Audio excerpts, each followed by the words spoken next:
Ciao a tutti ragazzi e ben trovati ad un nuovo video del nostro canale Our Eyes Your Eyes. Come vi ho annunciato l'altro giorno, questa settimana sarà interamente dedicata ad Halloween e quindi quale migliore occasione per parlare di storie horror. Principalmente ci dedicheremo a raccontarvi le leggende horror più famose in Giappone. Prima di tutto sono da sola, il mio amore è dietro le quinte. Ciao amore! Ciao!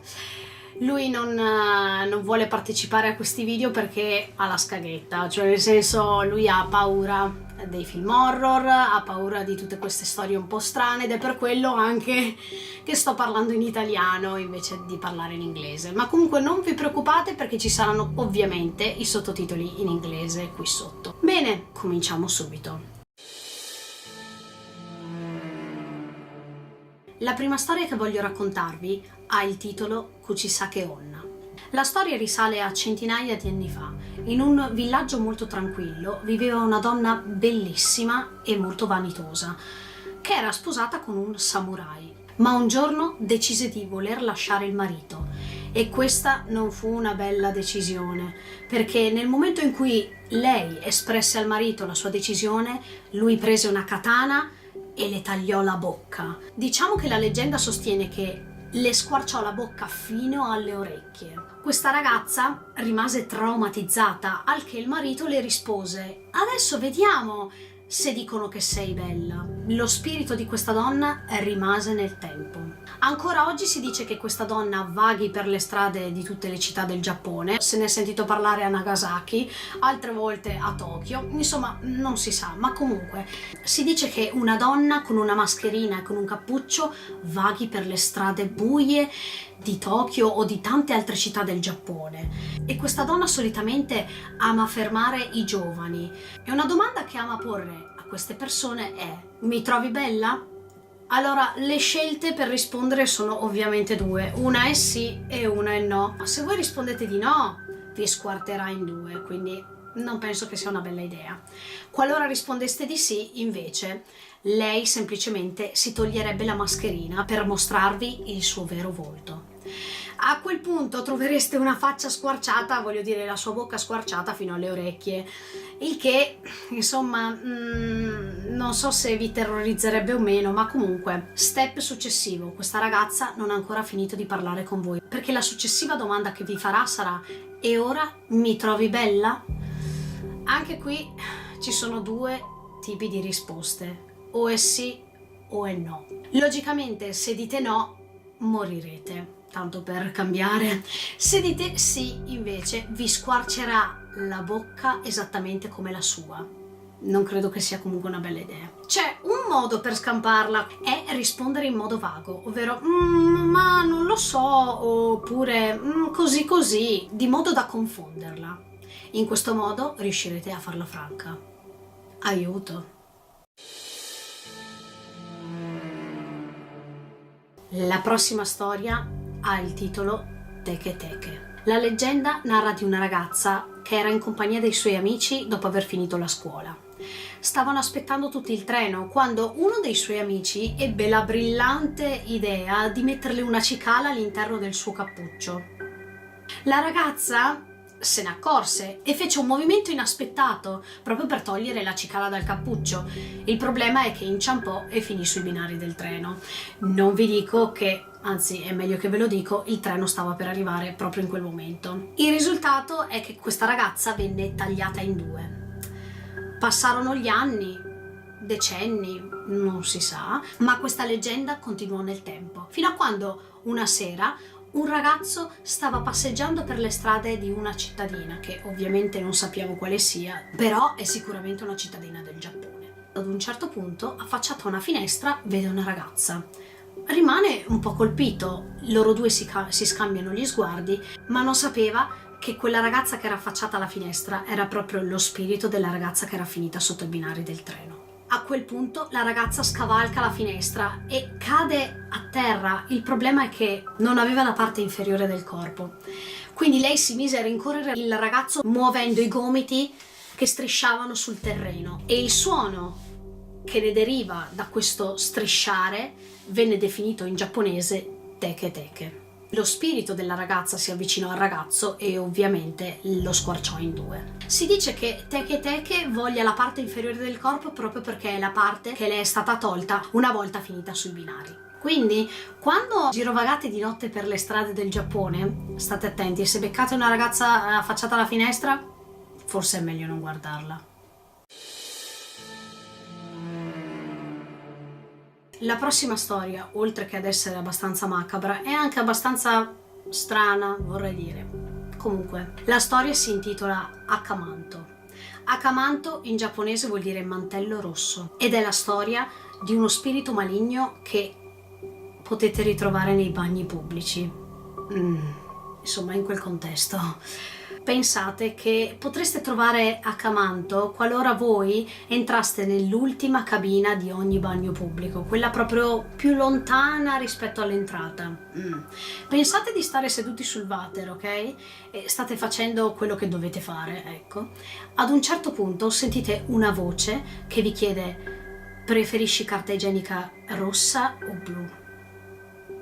Se vi capita, non vorrei essere nei vostri panni, ora vi spiego il perché. Qualora sceglieste la carta igienica rossa, scusate mi viene da ridere, però adesso capirete che è anche abbastanza macabra la storia. Comunque, se scegliete la carta igienica rossa, Akamanto vi sgozzerà, vi torturerà fino a quando il sangue modificherà il colore della carta igienica bianca, facendola diventare appunto rossa. Qualora sceglieste la carta igienica blu, invece, Akamanto vi soffocherebbe facendo diventare la vostra faccia blu. C'è un'altra alternativa: qualora doveste scegliere un altro colore, che ne so, verde, giallo, viola, cadreste nella bocca dell'inferno, quindi sotto al water si aprirebbe una voragine e voi cadreste all'inferno. La quarta teoria, che è quella più giusta ed è anche quella che vi salverebbe la vita, è semplicemente dire: no, niente carta, grazie. C'è un'altra versione di questa leggenda, perché molti sostengono che si parli di carta igienica, e qui mi viene da ridere. Gli altri sostengono invece che si tratti di mantelli, quindi mantello rosso o mantello blu. Se rispondeste mantello rosso, Akamanto vi squarterebbe la schiena, quindi vi toglierebbe tutta la schiena, di modo che la vostra ex schiena diventerebbe un mantello rosso. Qualora invece sceglieste il mantello blu, in quel caso Akamanto vi estirperebbe tutto il vostro sangue, facendo diventare blu il vostro corpo. Non vi auguro di scegliere l'ultima cabina del bagno pubblico, scegliete sempre la prima, che così evitate il problema. La prossima leggenda, ragazzi, ha dell'incredibile, anche perché per certi versi non vorrei dire che è tratta da una storia vera, ma quasi. Comunque sia, questa storia o comunque questa leggenda metropolitana si chiama Hitobashira. Probabilmente ne avete sentito parlare, ma comunque questo fenomeno risale al 1500 e più precisamente stiamo parlando di sacrifici umani. Avete sentito bene, qui in Giappone nel XVI secolo venivano sacrificate vite umane e i corpi di queste persone venivano usati come pilastri nella struttura di edifici. Quindi mentre erano in costruzione queste persone venivano murate vive all'interno dell'edificio, e tutto questo voi vi chiederete: ma come mai? Questi sacrifici venivano fatti semplicemente per scongiurare il danneggiamento degli edifici stessi. Voi direte: ma perché? Purtroppo c'era questa credenza, ovvero che se una persona veniva murata viva, automaticamente anche l'edificio aveva meno problemi riguardo crolli durante terremoti o comunque durante cataclismi naturali. Ebbene sì, ragazzi, sto per darvi degli esempi. La prima prova la trovate in un annale giapponese che si chiama Nihonji. In questo annale trovate le prove che l'imperatore Nintoku faceva dei sacrifici umani proprio per costruire edifici nelle sue terre. Un'altra prova la potete trovare nel diario del XV secolo Yastomiki. Anche in questo caso vengono riportate storie di persone che venivano sacrificate o comunque murate vive all'interno degli edifici. Ma ora andiamo ad esempi concreti, ovvero di edifici veri e propri dove si insinua questo mistero. Primo fra tutti il castello di Maruoka. Qui si dice che all'interno proprio delle pareti potreste trovare degli scheletri umani. Il secondo esempio invece è il ponte Matsue, ma anche il castello di Matsue è un problema, perché si vocifera che anche all'interno delle mura di quel castello ci siano delle presenze strane. Comunque sia, ricordatevi, queste sono leggende, non si può sapere se sono verità o meno.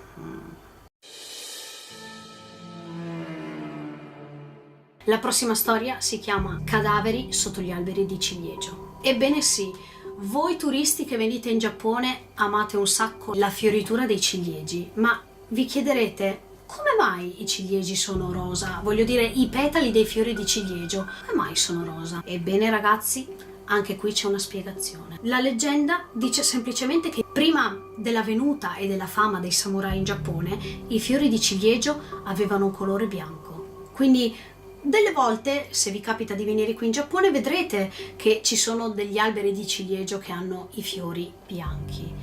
Ma allora quelli rosa? La leggenda dice che dopo la venuta dei samurai e dopo che i samurai furono uccisi in grandi battaglie, venivano seppelliti sotto gli alberi di ciliegio. Ed è per questo che i fiori cambiarono colore da bianco a rosa, perché rosa erano tutte le striature del sangue che derivava dai samurai morti, dai loro cadaveri. I giapponesi effettivamente non guardano tanto la fioritura vera e propria, ma a loro piace guardare i ciliegi che cadono, perché è una metafora della vita, ovvero che c'è la bellezza allo stato puro, ma poi questa bellezza svanisce, sfiorisce e muore. Voi cosa ne pensate di queste storie? Nel frattempo lasciate dei commenti e dite se vi piacciono. Per tutti quelli che vogliono continuare a sentire delle storie terrificanti, continuate a guardare questo video e anche quello che verrà martedì. La prossima storia che voglio raccontarvi si chiama Specchio Viola. E qui voglio l'attenzione di tutte le ragazze che devono ancora compiere i 20 anni. Voi capirete il perché tra pochissimo. La leggenda narra di una ragazza che aveva un bellissimo rapporto con la madre. La madre stessa, per farle un bellissimo regalo, le regalò uno specchio. Questo specchio diventò parte di lei perché lo usava sempre. Questa ragazza si vedeva bellissima allo specchio e continuava a vedersi tale, anche se ad un certo punto della sua vita questa bellezza non era reale perché stava per sfociare in quella che è l'anoressia, una malattia terribile. Lo specchio non le faceva vedere niente, anzi la faceva vedere bellissima, curata, pettinata, vestita di tutto punto, stupenda. Questo specchio non mostrava che lei aveva la faccia scarnita, gli occhi cadaverici, era super magra e quindi era quasi un cadavere. Un bel giorno decise di dipingere o comunque di decorare il suo specchio di colore viola. Ma una volta fatto questo, vide una cosa che non avrebbe mai voluto vedere, la sua immagine reale, perché si vedeva appunto scarnita, occhi cadaverici, insomma era un cadavere vivente.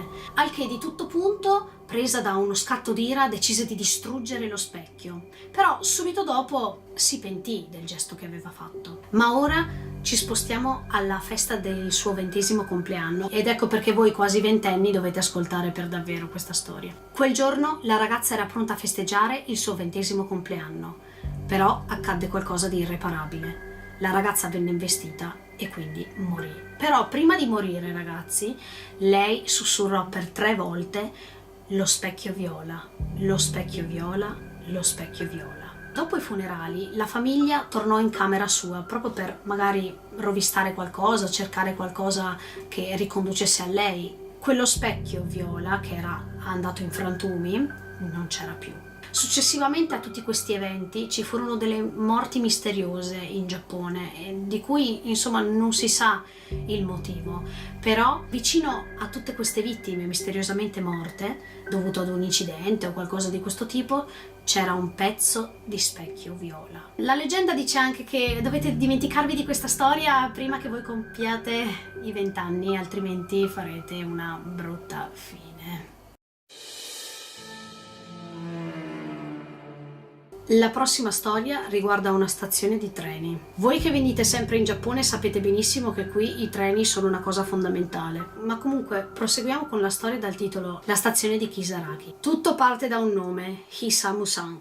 Hisamu-san, o comunque Hisamu-kun, a seconda di come voi lo vogliate chiamare, è un ragazzo che si trova sul solito treno che deve prendere ogni giorno. È al telefono con i suoi amici. Ad un certo punto Hisamu-kun si accorge che il treno non si ferma come dovrebbe ad ogni stazione. E questo è un problema. Immaginatevi di essere lì con lui. I suoi amici sono sempre al telefono e gli dicono: ma insomma, c'è qualcuno lì con te? E lui risponde: sì, ci sono 5 persone, però queste 5 persone stanno dormendo in questo momento. Sapete, nei treni giapponesi dormono, quindi non è un qualcosa di cui spaventarsi. Allora gli amici gli dicono: parla col conducente, fai in modo di capire come mai. Insomma, ragazzi, quel treno non si ferma e arriva fino alla stazione di Kisaragi. In giapponese Kisaragi può essere scritto in diverse maniere, penso con diversi kanji, però i kanji con cui viene scritto il nome di questa stazione sono sinonimo di demonio. Hisamu-kun scende dal treno, anche perché è il terminal, quindi la stazione è deserta e lui comincia ad aggirarsi per la piattaforma e cercare un qualcosa, un perché, il motivo per cui lui è arrivato lì. Gli amici, che sono sempre al telefono, gli dicono: prova a cercare se c'è qualche persona, guardati intorno. Lui vede una persona, si avvicina, comincia a parlarle. Questa persona dice ad Hisamu-kun: guarda, devi prendere quell'altro treno. La piattaforma di quel treno non ha nome, cioè sapete, quando siete anche qui a Tokyo o comunque in Giappone vedete sempre per Tokyo, per Tachikawa, eccetera eccetera. No, quella piattaforma, quel binario non aveva nome. Allora lui monta su questo treno, sale, il treno comincia a partire, vede che sta arrivando verso le montagne. La storia termina qui, però c'è un particolare: la batteria del cellulare si esaurisce, quindi lui non può più parlare con i suoi amici. Che fine avrà fatto Hisamu-kun? Lasciate nei commenti il vostro finale personale. L'ottava storia che voglio raccontarvi narra di una bambola, la bambola di nome Okiku. Questa storia io ve l'ho già anticipata nel video sui fenomeni paranormali in Giappone. Per chi non avesse visto quel video, andate a guardarlo, è molto interessante. Ci troviamo a Sapporo, Hokkaido, bellissima zona, fantastica, piace a chiunque e quindi sfido, non solo per i paesaggi ma anche per il cibo, chiusa parentesi. Siamo nel 1918. Eikichi Suzuki, un ragazzo adolescente, si incammina per le strade di Sapporo quando si ferma in un mercato e vede una bambola che attira la sua attenzione. Dovete sapere che Eiichi ha una sorellina di 2 anni a cui è molto affezionato e decide di comprarle questa bambola. La bambola non si separa mai dalla sua sorellina, che si chiama appunto Okiku. Questa bambina purtroppo ha una salute cagionevole e di conseguenza l'anno dopo muore. Dopo il funerale, i genitori o comunque la famiglia decide di mettere la bambola vicino all'altare di famiglia. Passano gli anni e 20 anni dopo, quindi precisamente nel 1938, la famiglia decide di trasferirsi a causa della seconda guerra mondiale cominciata da poco, e anche Eiichi comincia il servizio militare, quindi purtroppo non può più tenere la bambola. Allora decidono di affidarsi al tempio Mannenji, che si trova poco vicino a Sapporo.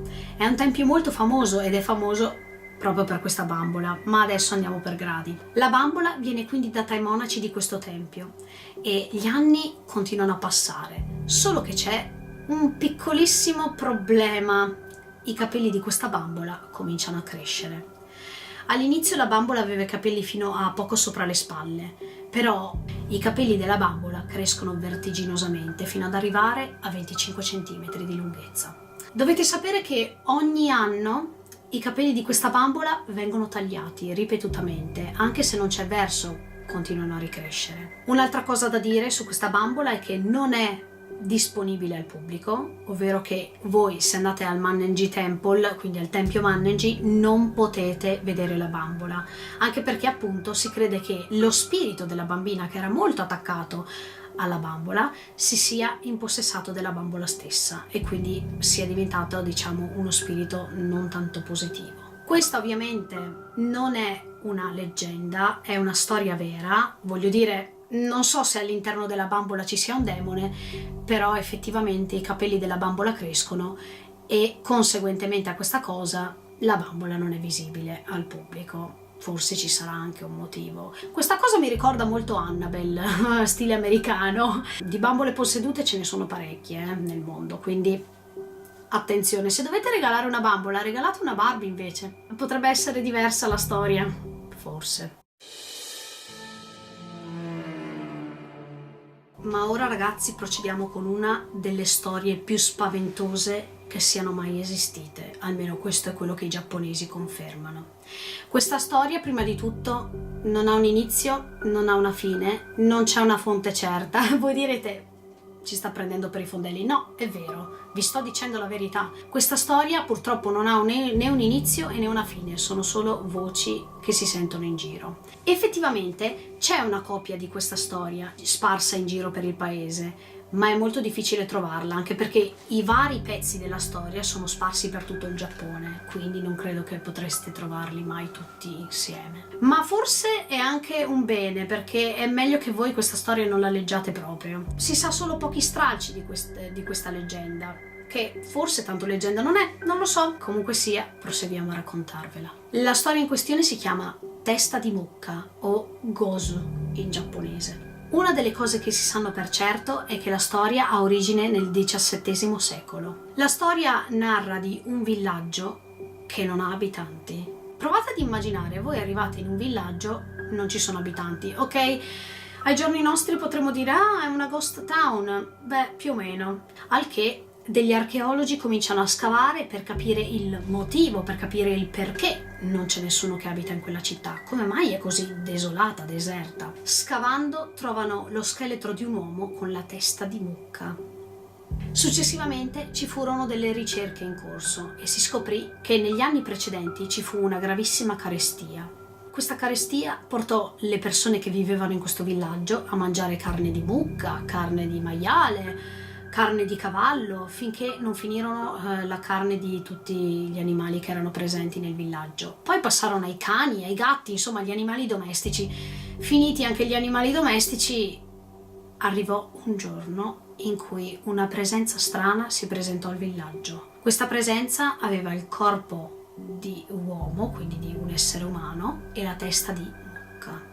Diciamo che la storia prosegue, immaginate cosa può succedere, questi sono affamati e alla fine prendono questa strana figura, la torturano, la ammazzano e poi ne mangiano le carni. La storia finisce qui, o meglio, non si sa il proseguo, anche perché qualora doveste leggerla tutta non fareste una bella fine, comunque sia. C'è una recente storia riguardo questa testa di mucca, ovvero si sa che, e quindi questa è una leggenda nella leggenda, non si sa se sia vero, comunque pensate, siamo in una gita scolastica, il vostro insegnante è bravissimo a raccontare le storie horror e decide di raccontarvi una storia, la storia della testa di mucca. E gli studenti sono scioccati a tal punto che chiedono all'insegnante per favore fermati, non voglio più ascoltarla, ma lui comincia ad avere gli occhi bianchi e a continuare a raccontare questa storia. Dopo averla finita tutta, gli studenti agonizzanti cadono a terra e il bus nel quale stavano finisce in un fosso. Ovviamente tutti sopravvissuti, nessuno è morto, solo che alla fine, quando all'insegnante viene spiegato quello che è successo, lui non si ricordava niente. Al giorno d'oggi Testa di mucca è una delle leggende più spaventose che spaventano un sacco i giapponesi. Proseguiamo con la prossima storia. Forse questa non sarà tanto una storia solo giapponese, perché ne avete sicuramente sentito parlare anche in tutto il resto del mondo, però questa è la versione giapponese, quindi buon divertimento. Il titolo di questa storia, o comunque di questa leggenda, è Kokuri-san, è la versione giapponese della tavola Ouija. Per chi non sapesse che cos'è, la tavola Ouija è uno strumento di mediazione tra i viventi, coloro che vivono e coloro che sono passati a miglior vita. È una tavola dove ci sono tutte le lettere dell'alfabeto, il sì e il no, il goodbye, quindi l'arrivederci, sono tutti modi per poter interagire con gli spiriti. Kokuri-san è invece la versione giapponese. Al posto delle lettere dell'alfabeto dalla A alla Z trovate invece i simboli hiragana, poi trovate hai, ie, e trovate l'arrivederci anche in giapponese, quindi sayonara. Ma nel mezzo trovate anche un tori, che è diciamo una sorta di portale tra Kokuri-san, che è questo spirito, e coloro che decidono di usare questa tavola. Lo metto tra virgolette perché non è una tavola, tutto quello che vi serve è una penna, un foglio di carta e una moneta, che verrà usata al posto della planchette solita per la tavola Ouija. Un sacco di ragazzini delle scuole superiori tentano di parlare con Kokuri-san. Se avete una domanda da fargli, lui potrebbe anche rispondervi. Potete anche non dire nulla, perché a volte gli studenti non dicono nulla, però ricevono lo stesso una risposta. Potrebbe essere la data della loro morte o qualsiasi altra curiosità. Per far funzionare il tutto, però, ragazzi, dovete concludere il gioco in maniera adeguata, ovvero dovete dire arrivederci, e quindi sayonara, e subito dopo aver usato questa sorta di tavola Ouija giapponese dovete semplicemente spendere quella moneta yen che avete usato, bruciare il foglio che avete usato per comunicare con Kokuri-san e successivamente sbarazzarvi anche della penna che avete usato per scrivere i simboli hiragana. Qualora completaste tutto il rituale come si deve, allora avrete vinto e potrete avere salva la vostra vita. Qualora vi dimenticaste entro le 24 ore di fare tutto questo, dovete aspettarvi dei problemi. Io personalmente non ho mai usato la tavola Ouija, non intendo usarla, ma ci sono tante persone nel mondo che sfidano la sorte e che quindi decidono di usarla anche in maniera scorretta. Quindi qualora decideste di usarla, mi raccomando, seguite le istruzioni e finite il gioco in modo corretto.